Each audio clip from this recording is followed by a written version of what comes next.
The black people's problem is no longer hungry bodies, but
education was thought to be the key to good education for black Americans. In recent years, it has become apparent that the quality, not the color of the educational environment, is the significant factor. And the quality and effectiveness of any educational system must be determined by the relevance of that system to the students it's meant to serve. The need to make educational programs meaningful to black people has become our major concern. The black student in the white world of a university campus is offered little that will contribute to the realization of himself as a total person. The omission of black curriculum and black faculty and of more than a minimum of fellow black students allows white students to continue their ignorance of black America and deprives black students of the cultural development which is considered an integral part of the education in a university. At university campuses throughout the country, this deprivation leads to tensions, frustrations, and ultimately to conflict. Some actual headlines that have appeared in newspapers recently. At Northern Michigan University, 150 black students clenched their fists during the national anthem, seeking classes on Afro-American culture and more black teachers. At Washington University, students sat in seeking more black studies. At Wisconsin State, students were suspended after demonstrations demanding black history and black faculty. At Kansas State, there was $500,000 in damage caused by fires.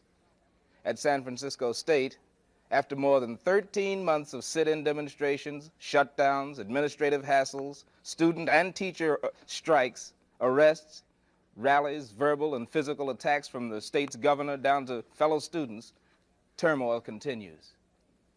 Representatives of students and teachers from San Francisco State visited Brandeis. January 8, 1969, Brandeis University Afro-American students seized Ford Hall. I am on strike because San Francisco State College is the bellwether of American education today. I am on strike because San Francisco State is a test of whether unions, collective bargaining, black studies, and higher education will prevail. Meanwhile, at San Francisco State College, 1,000 students tried to block off their campus, but police clubbed the corridor through their picket line. 8 persons were arrested, 2 more were injured.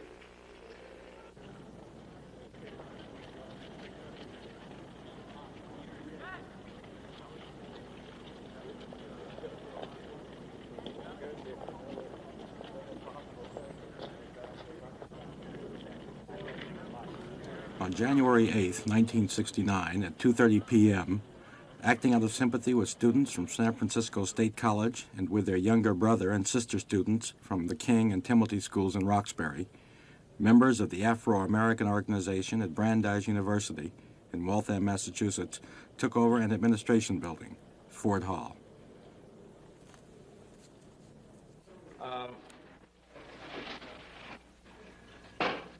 Demands are non-negotiable and must be answered in black and white with the appropriate signatures. The demands are as follows. 1, African Studies Department with the power to hire and fire. This means that the committee must have an independent budget of its own. 2, year-round recruitment of black students by black students and headed by a black director. The number of students in the TYP program should be double next year, and the administration should support and actively campaign for necessary funds. 3, there must be black directors for the Upward Bound and TYP programs. 4, immediate action on the part of the administration to hire black professors in the various departments. Establishment of an Afro-American Center designed by black students. 6, written clarification of position of the TYP students within the university structure, encompassing the areas of financial aid, admission to Brandeis, criteria for satisfactory work. Expulsion of the white student who shot a black student before the Christmas holidays. Brochure must be accepted in the present form or only with changes accepted by black students. The brochure must be published immediately. Intensify the recruitment of African students in the WINGS program. And there, we would like to see the recruitment of black students who are in economic needs rather than, say, students totally from members of the aristocracy in Africa and South America. 10, Martin Luther King, Malcolm X, full scholarship for on and off campus black students. This should include transportation from the TYP program on up to graduation from the university. And may I add also that I've been harassment by officials and other dining hall officials at the university, and that also have to cease. Ricardo will now read, Lloyd will give a short history of the harassment, of the changes that we've had to go through here. Well, the statement we prepared is as follows. We, the black students of Brandeis University, declare our unanimous support of the efforts of liberation waged by our brothers at San Francisco State College and the Cabinet of the King Timothy Schools. The racist reaction of the just demands of our black brothers is not unique to that college or to the school board, school committee of Boston, but has manifested itself throughout the academic institutions in the United States, and especially here at Brandeis University. Our efforts to confront the administration with demands that both ex-President Sacker and the present President Abram deemed justifiable, in quotes, principle, has proven only to be a subterfuge of white supremacy. We shall continue our efforts to promote the rights of black students and all black people to earn respect of our manhood in all quarters of this racist society. Now, Lloyd, you want to... We applied for and got a budget from the Student Council, which handles all student funds on campus. We worked with that budget, brought out some other black people around the country, Stokely Carmichael, Cleveland Sellers. Then in April, Dr. King was murdered, and on Sunday following his murder, the white students on campus wanted to get together and have a guilt session or something, I suppose. So we decided to try to organize them around some demands, and we spent, I suppose, most of the night talking to them. And then we went and presented 14 demands to the administration the following day, which was Monday, April 8th. We split the demands up at that time into immediate demands and ones which were long range.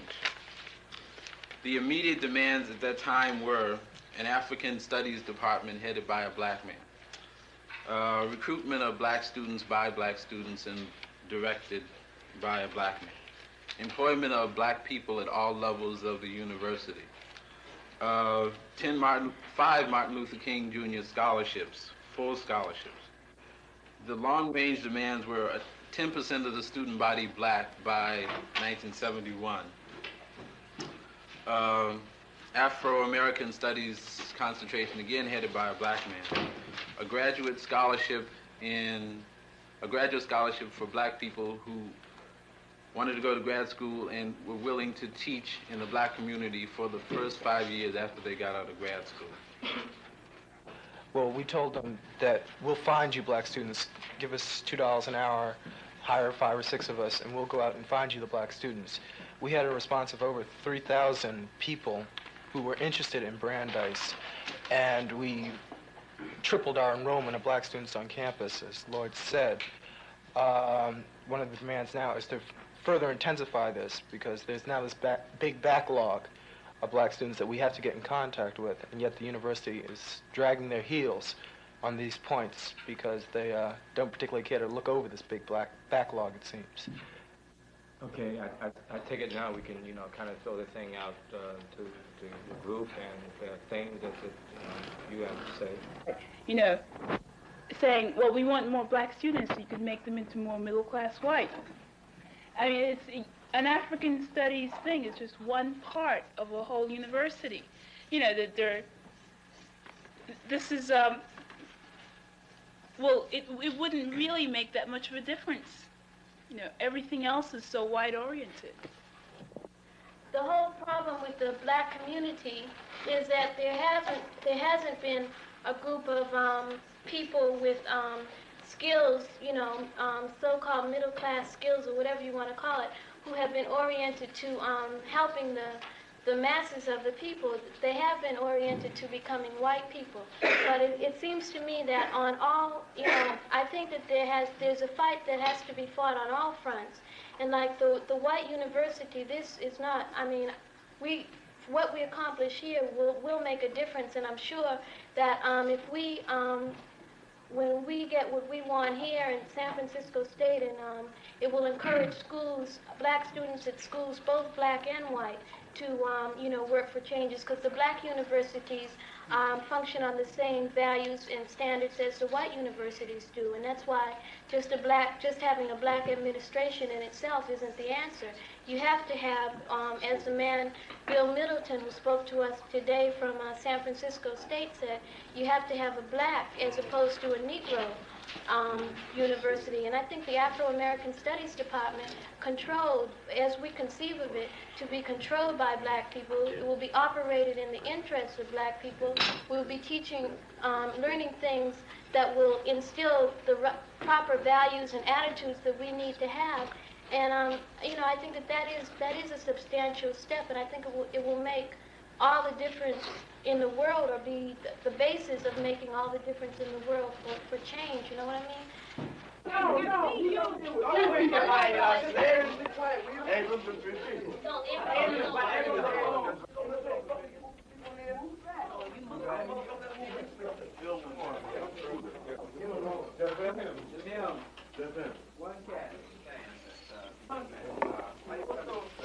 I understand that you wanted the dean of the faculty to bring me over. I just as soon talk by myself, but I think it might be helpful to have this is the way to go. You go up and talk. There's no reason. This is the way to go. Let him bring in who he wants. Let him talk, man. You can't talk. I don't care, but Demondopoulos, I think, would be very helpful. What do you want to say? Yeah, Demondopoulos. Peter, come on in.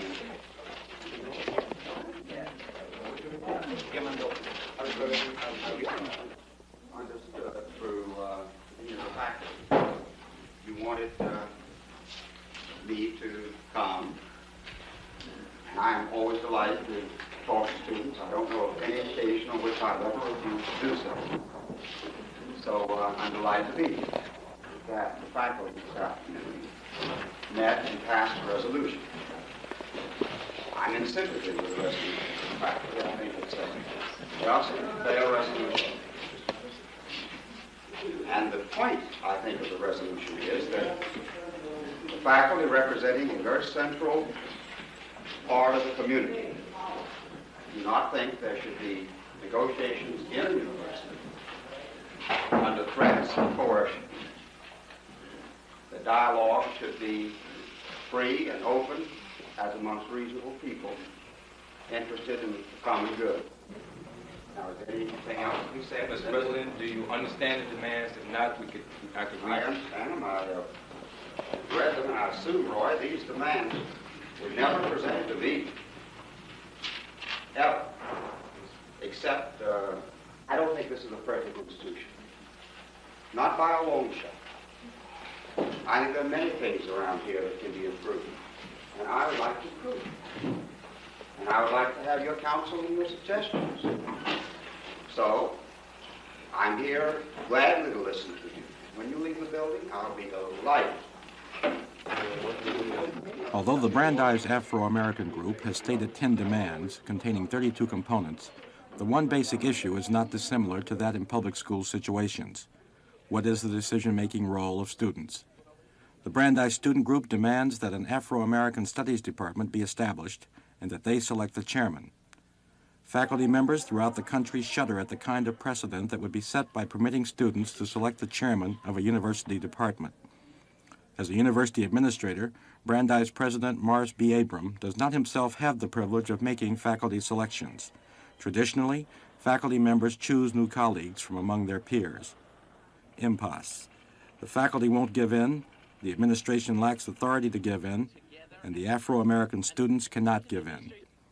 Meanwhile, with each additional 24 hours of their occupation of Ford Hall, Brandeis functions better and better without the building, thus weakening the students' advantage. I don't think they're coming this way mainly. I think they'll come probably the other way, which I hope they do, because I don't want to meet the man, as we always go around saying. Are you afraid in a certain sense, or scared? I'm afraid, I admit that, but at least if I get attacked, and if I survive, I'll come back. I mean, like, if the man gonna meet me, gonna hit me, I hope he kill me. That's my belief. Why? Why would you rather have him kill you than hurt you? Because I think I have enough scars on my body to prove that I'm tired of this nonsense and this crap that I've been taking. Since I've been at Brandeis, I've seen white students' attitude towards black students. They write notes on your door. Several students found notes on their door and say nigger and other kind of things and stuff like this. White students call you boy. I think that most of the kids here who are young have accepted a position, and they're willing to struggle with the position. I think when you're young, you often deal with the ideal, and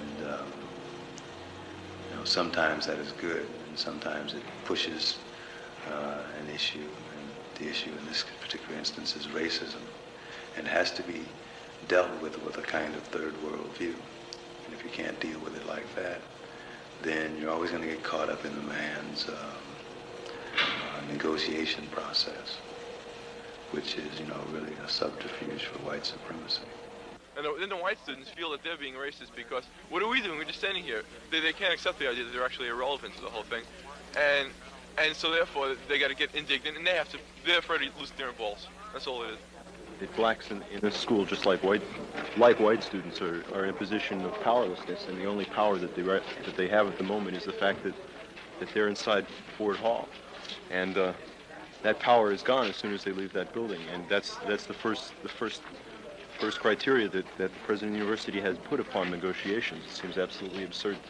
That's not what I call negotiations. My door has and always will remain open to any member of the Brandeis community, faculty, students, or administration, who have grievances to present. They represent the firm policy and practice of this administration. I met with the dissident students in Ford Hall and asked them to vacate the building so that we could begin the negotiations of grievances under conditions befitting members of a university community. Well, the major thing here, I think, is that there are some demands made to the university, not once, but twice. And these demands, I know you know about these demands. In any event, the demands were not implemented, and those that were implemented, as I said in my statement, were just proved to be a sort of subterfuge of white supremacy. It's not an easy thing for a black kid under scholarship at Brandeis University to say, to hell with my future in this academic world. Either I can have it so it will be relative to me, or I'm not going to have it at all. It's quite of a hell of a decision. And to have so many black kids make this decision, I think it's, a tremendous demonstration that they're together, that a new breed of black man is being born, and that America better wake up to this fact.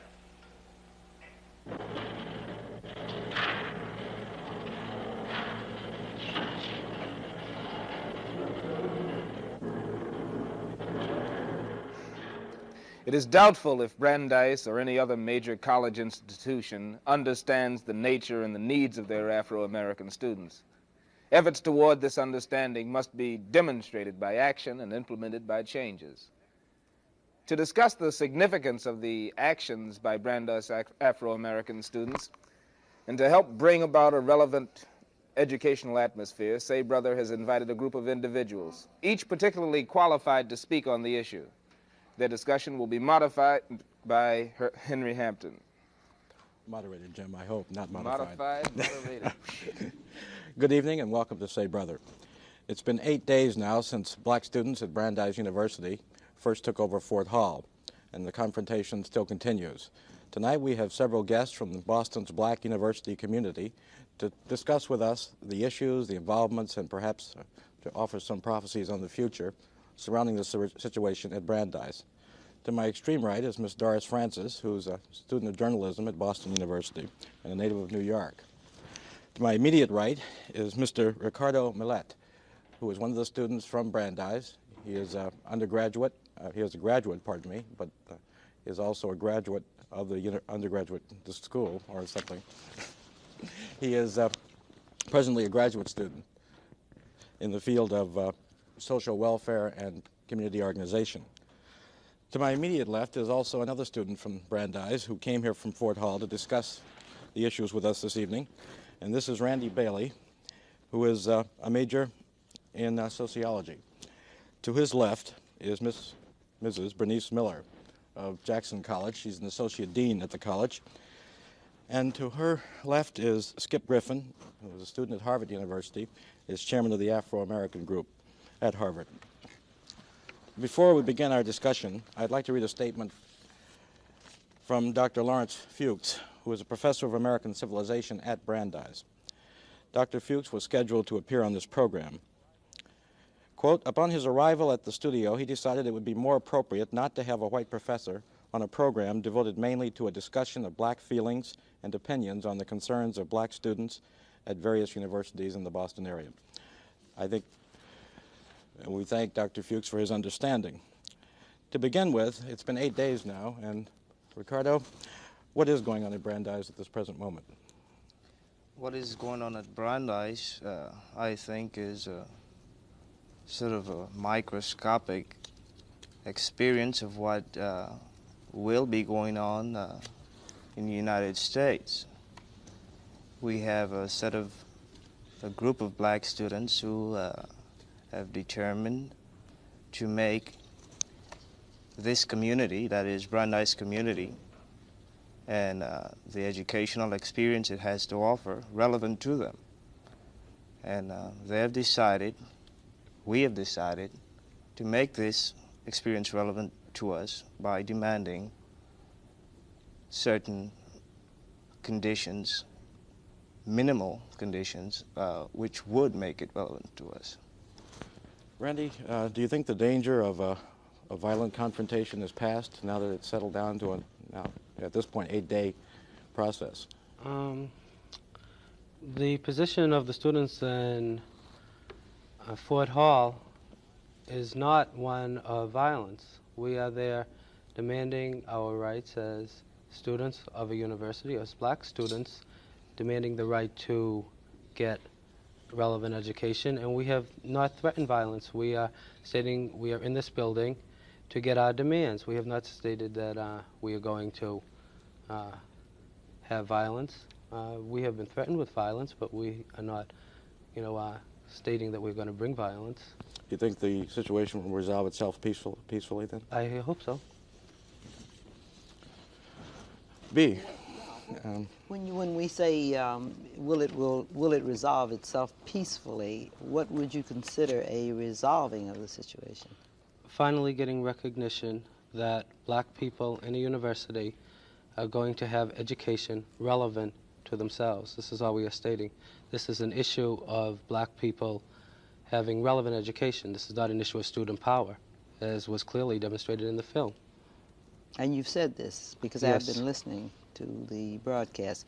When, at the very beginning of the film, we heard a young man say our demands are non-negotiable, has this at any point been spelled out as to exactly what you mean, that we're here to stay until our demands are granted, which is what non-negotiable means? They can't be cut down. There's not going to be any attrition. That's it. Has this been said? Yes. I mean, specifically, out of the category of non-negotiable. Yes. In a communication to President Abram, we stated why. We stated that the demands are minimal. The university has already agreed in general principles. They have agreed that they support these demands. They have agreed to them since April 8th, 1968, immediately after Dr. King's murder, when we presented them. Now what we are stating is we want the implementation because we have been negotiating since April 8th at that time. And we are stating that we have not had this situation resolved. Ricardo, would you like to speak? Well, I guess you said it. Let me ask you a question. You're a black administrator in a predominantly white college, Jackson College, as part of Tufts University. And it could very easily, it's conceivable that you might get caught between this kind of response on the part of black students and the administration. What are your feelings about what's occurring at Brandeis right now? Well, of course, immediately we're hoping that we'll be able to respond to the needs of our students so that we don't get caught. That's a heck of a bind to be caught in. And as a tightrope walker, who walks that line. How do you walk that tightrope? I don't know how one does it. You do it one day at a time. It's like being an alcoholic, you just walk it and you hope you don't fall off, and you hope you do it satisfactorily. But I have a feeling it has something to do with a third ear. You sort of feel well, I feel it because I'm black. I kind of feel what's wanted there. That probably is one of the problems of the Brandeis kids. There's nobody who's black, who's high enough up in the administration to communicate across the lines without going through all the channels. Like you say, well, I know how they feel, and I do know how they feel. And I know because I'm one of them. It isn't they. It's only they and I because they are students and I'm not. That's the only Let's difference. focus right there for a minute. I think this is important. And Ricardo, as a black student and a predominantly white, predominantly is not really adequate to express what some universities are. But in a predominantly white institution, where do you go as a black student to talk to someone who can offer an understanding ear about your problems? And there are specific problems as a black student in that circumstance. Who do you go to at Brandeis? Well, this is a funny question for me because I've been at Brandeis for 5 years. And the first year I was at Brandeis, 1964, there wasn't many people you could go to because there weren't many black people around. But at the present time, who do you go to? You go, of course, to your black brothers and sisters, students. And I must add, this year, because of increased enrollment and because of the demand by the black students that we needed a black advisor, Mr. Lathan Johnson, or black advisor, has performed this role very adequately. He is a very black person, and he is a person who understands the needs of black students and who has been trying to communicate this need to the administration. Now, what's his role in the university itself?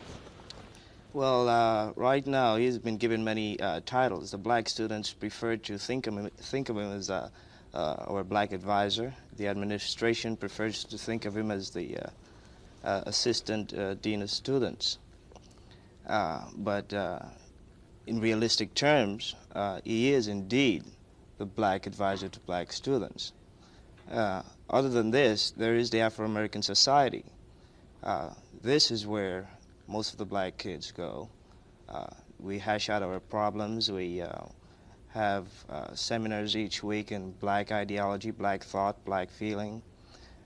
We iron out our own problems. We've tried to bring soul food to the campus, have our soul parties, and just being minority at Brandeis, as you said, a predominantly white university, the necessity of feeling black is more overwhelming than it would be if you were at an all-black college. Another predominantly white institution is Harvard.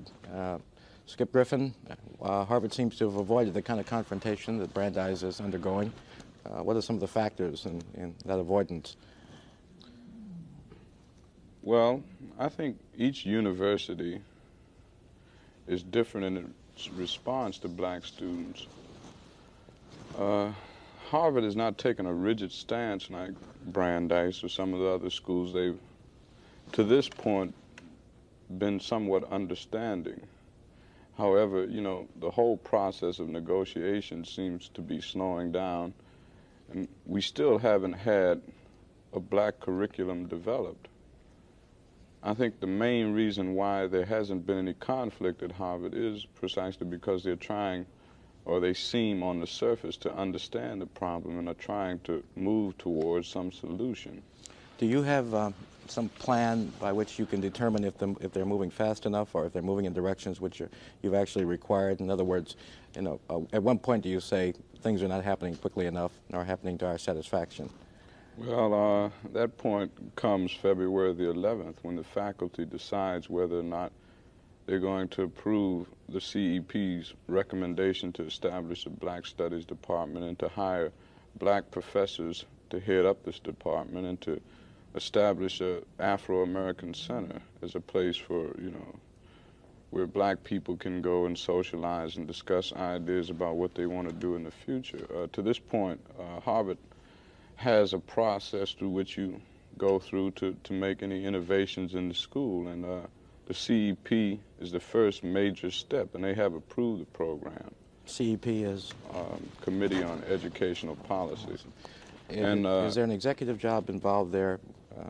Will there be one single person, for instance? Are you demanding that you be allowed to choose that person? Well, we're demanding that there be two people to head up a Black Studies department and that they be selected by a committee of students and faculty members. You know, we would like to think, well, we, like Brandeis, feel that it is necessary, essential that we, you know, approve the person who's selected to head up this department. Doris, you go to another university which seems to have been part of what is trouble. Boston University was the scene of a black takeover. I believe it was the administration building. Yeah, it was the president's office. President's office. And yet that was successfully resolved without a violent confrontation. Well, I think the major difference between BU and Harvard or BU and Brandeis is that there are different personalities involved, and we happen to have a president who was chosen because he's a very good-looking man and he's a perfect PR man, and he never comes off looking badly in the press. And he, when you know, it became known that the building was taken over, he held an immediate press conference, and he immediately worked to see that things would be done. And as a result, we have these things that people at Brandeis and people at Harvard are asking for. We have a center. We have, you know, also increased, you know, the enrollment of students, and they've made room in the dormitories for Roxbury students to come and live, you know, which is something that they didn't do. If you live near enough school to commute, they usually wouldn't give you a dormitory room, but they have made efforts to see that black students from, you know, the surrounding Boston area, you know, could live on campus. Were the university students at Boston University able to choose the person who heads up programs mainly concerning blacks? Well, as a matter of fact, the man who heads the center, John Cartwright, I understand that there's a lot of dissatisfaction with him. People like to toss around words like Uncle Tom, and they call him an Uncle Tom. I know the man personally. He was in my school, a professor in my school, a public relations professor.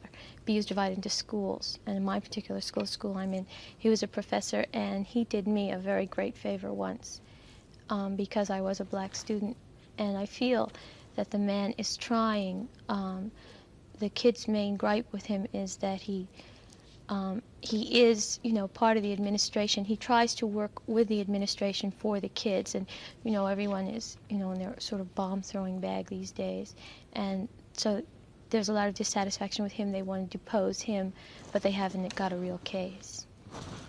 Randy, I've been listening to radio talk shows this past week, and you've managed to become the starring topic of conversation. But, seriously, you are risking quite a bit. You're risking an educational future. You're risking conceivably bodily harm.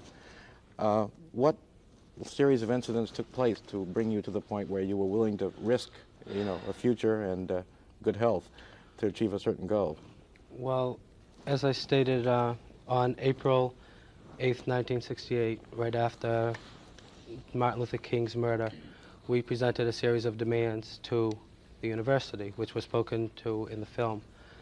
And one of those demands was the setting up of an Afro-American Affairs Advisory Council, which would be made up of 5 administrators, 5 faculty, and 10 students, 7 black and 3 white, which were going to make sure that these demands would be implemented. Now, in July, President Abram, before he became president of the university, became a member ex officio of this committee so that he would know what he was getting himself into when he became president of Brandeis. And then he chaired this committee since his inauguration. Since September, he's been chairman of this committee. And this committee has been trying to get these demands implemented. Now, the demands that we have presented are the same demands that we presented in April, but except for number 7, because number 7 happened right before Christmas and not at that time. And we have been negotiating these demands through this advisory council. And what has happened is that we have not gotten what we wanted. We asked for an Afro-American and African Studies Department. What we got was a concentration, in fact. And now what we are stating is what we have to have are these things which have been negotiated all this time. I'm trying to reach for that personal decision-making level. One of the young men... You see, one has to take into consideration the whole history of black people in this country. It's not only the present situation at Brandeis, it's what that situation and the confrontation symbolizes. It symbolizes a demand by black people to gain power in an environment that influences their lives. Now, a lot of these men and women, I should call them, and not kids, because they have made this decision, have come to realize that their father before them, their great-grandfather before them, have been living in a country which have not allowed them the right to be men, which have not allowed them the right to assume the decision-making processes which influence their lives. And these men and women in Fort Hall are demanding the right to be that men and women, and they're willing to die. I mean die for this right. It's a simple matter of power. It's the whole way you achieve victory. We have to achieve victory the way we want it. We do not want it handed down to us like, well, this is a piece of pie I'm going to give you because you behave a good boy. And this has been sort of the general way in which victory has always been given to the black man. And we're not taking that anymore. We want victory the way we've outlined it. We want a piece of that power. Either you want to give it to us or you're not. We hope that this seed, this temperament, will be one which would be planted at Brandeis and grow and blossom throughout the United States. That's why I stated earlier in the program that what's happening at Brandeis is a microscopic example or model of what will eventually happen in this society. Carter, look, in view of Columbia, for instance, which is, one of the first, takeover type situations, places like Columbia and this recent takeover at Harvard, the white students sitting in on the faculty meeting, and the, the results that at Harvard they were put on probation. I think they were suspended at Columbia, and nothing has happened at Columbia in spite of all the blood, all the pictures.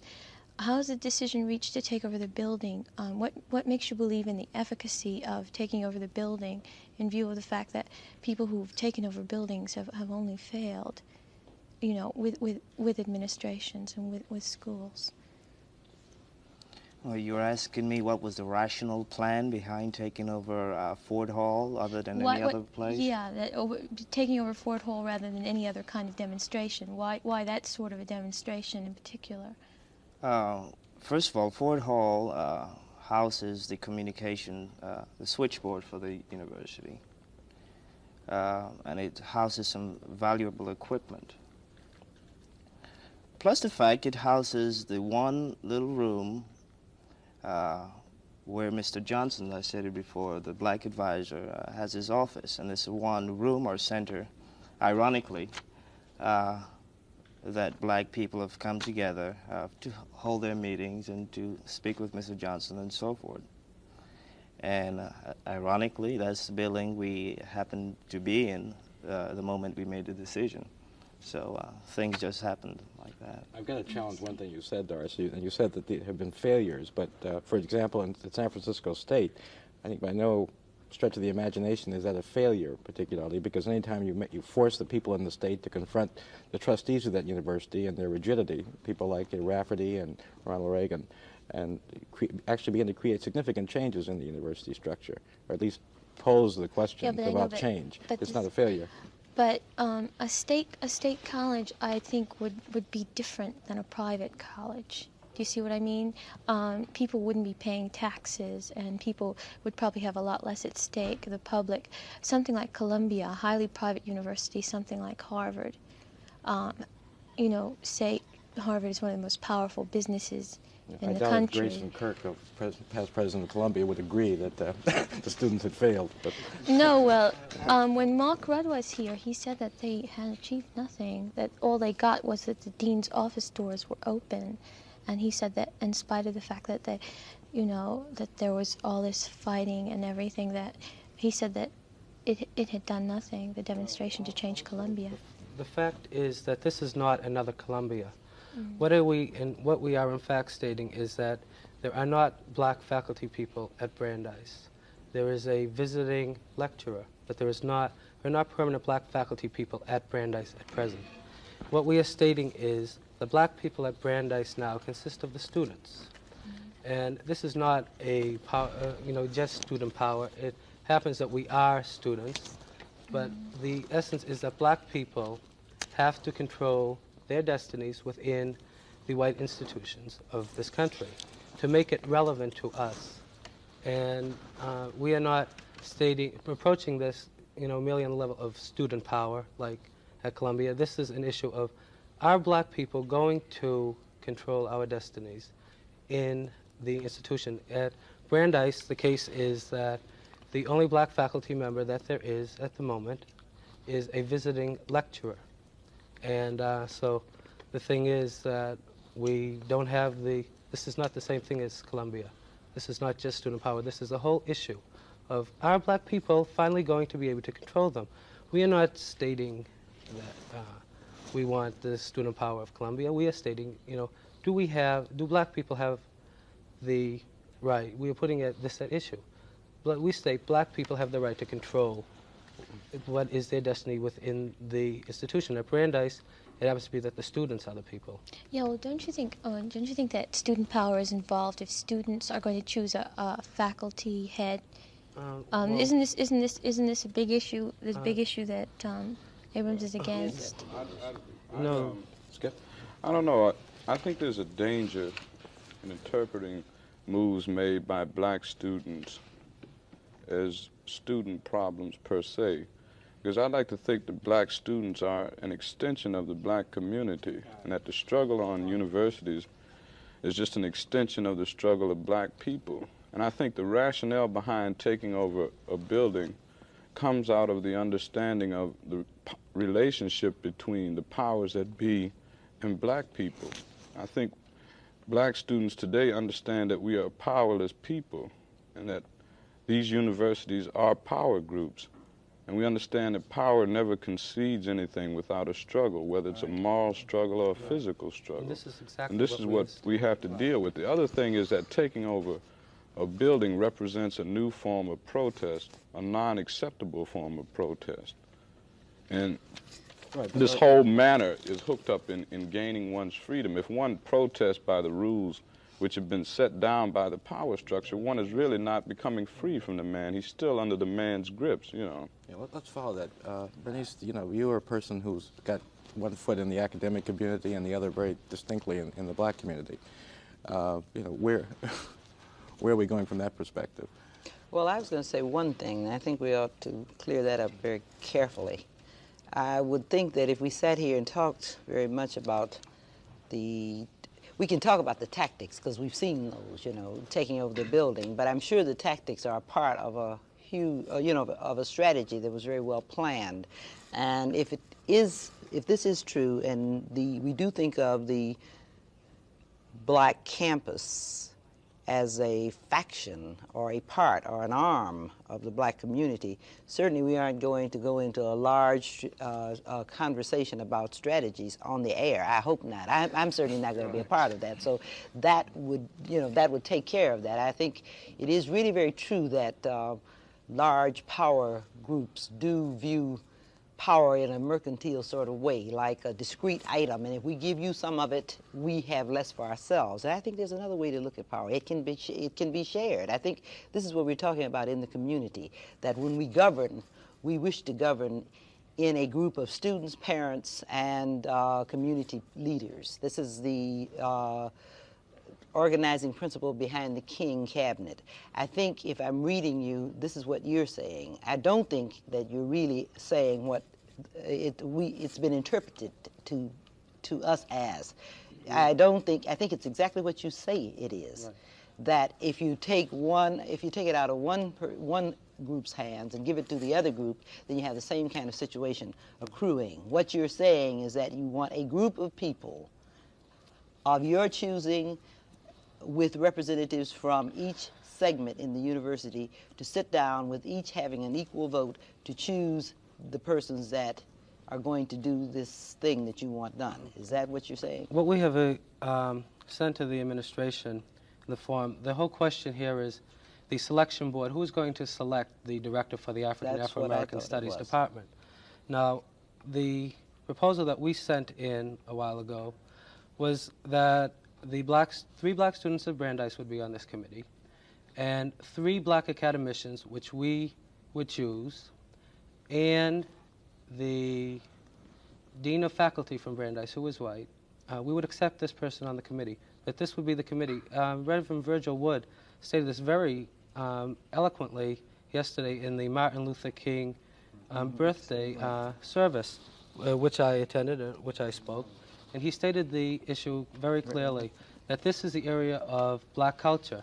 I think that all of us here agree that when it comes to black culture, which is in essence the Afro-American African Studies Department, that black people know what black culture is. I'm sure we have had, you know, courses where we see that when the students are black students are the only black people in the room, it becomes a process of white people picking our brains to find out what is it like to be black. Now, we already know what it's like to be black, and that is not the issue of the African Afro-American Studies Department. We already know what it's like to be black.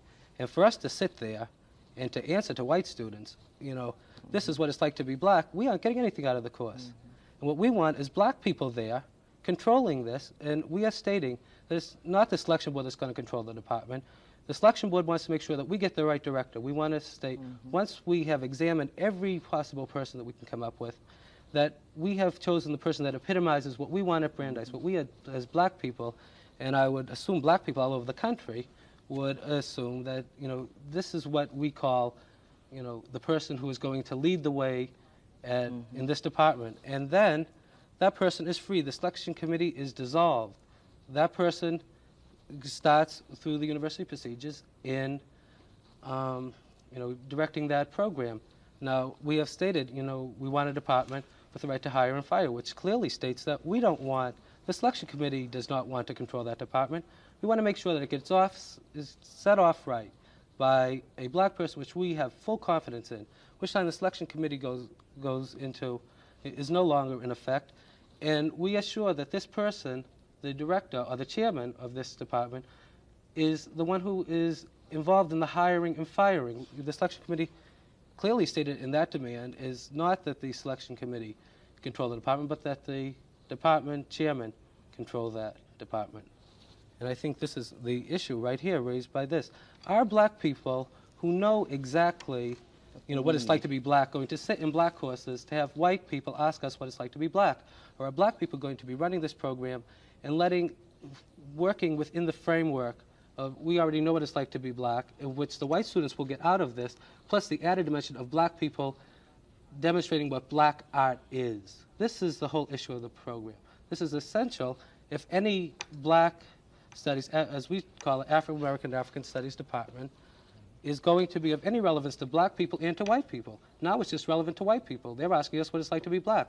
We're telling them we aren't getting anything out of it. And this is the situation that we've been at. Let me ask if we can clear up one other thing here. There's been a lot of confusion about the number of demands. It's 10, and the president said something about 32. What is the I think fact here? Randy can address himself to that question more explicitly than I can. As I stated, these demands had already been negotiated. They already knew what these demands were.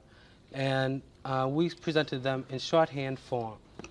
Now, stating just, you know, what the demand was.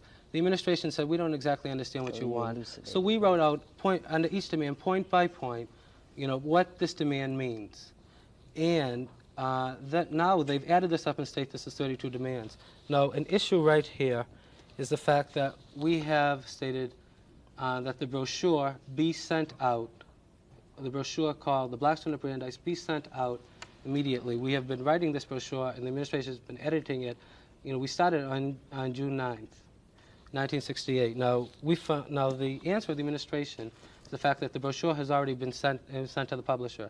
Now, what we stated in our point of clarification is that the brochure go out immediately, and any future thing which the administration asks the Afro-American organization to do in behalf of black people be done by black people. Now, we want a recruiting program which the administration says they're going to give us.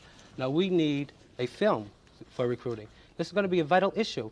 Are black people going to be able to make all the film, do the editing, or is the administration, who is mainly white, going to tell us what is relevant to other black people? This is the only issue here. The administration has not addressed itself to this particular issue. And this is why we are still in the building. They have not addressed themselves to this issue. They have not said yes, they have not said no. We're waiting for that answer.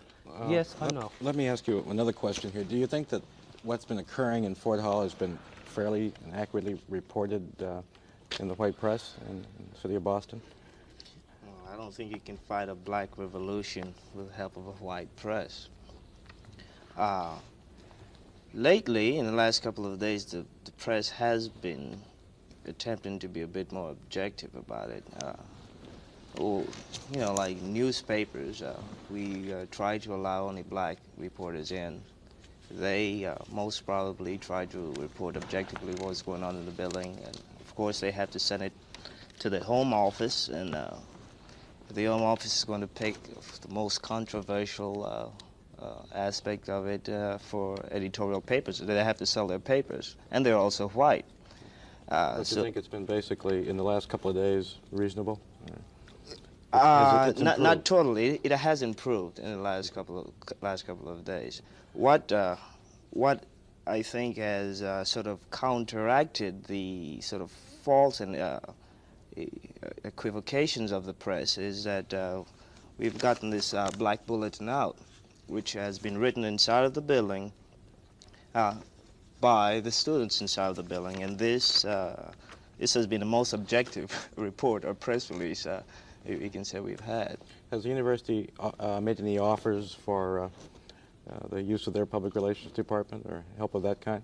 No, the university have not. I knew the answer before I asked. Very quickly, can we just get a round-robin opinion here of is this kind of seizure and confrontation process going to continue? Skip? Well, he just touched upon a point that I'd like to extend on a little bit. I think confrontations will continue, but only if the process of negotiation fails. See, what most people don't realize is that confrontation or seizures are not the first step. These people have gone through a process of negotiation. The people at San Francisco State went through a process of negotiation. We at Harvard have gone through a process of negotiation. But you think it's going to continue in that form? Well, if the negotiations are not fruitful, then you have to resort to other forms of protest because, you know, I mean, the demands are essential to the survival and development of our people.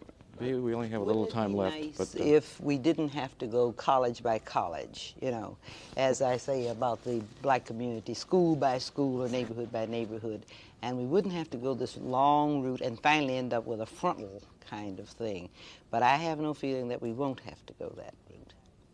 And I believe what you say, Slip, that it is true that we're going to have to bring it out in the open after it's all been negotiated out, and then it comes to what will you settle for. That's really what the last stage of the negotiation means. Will you settle for this? we both hope very much the same.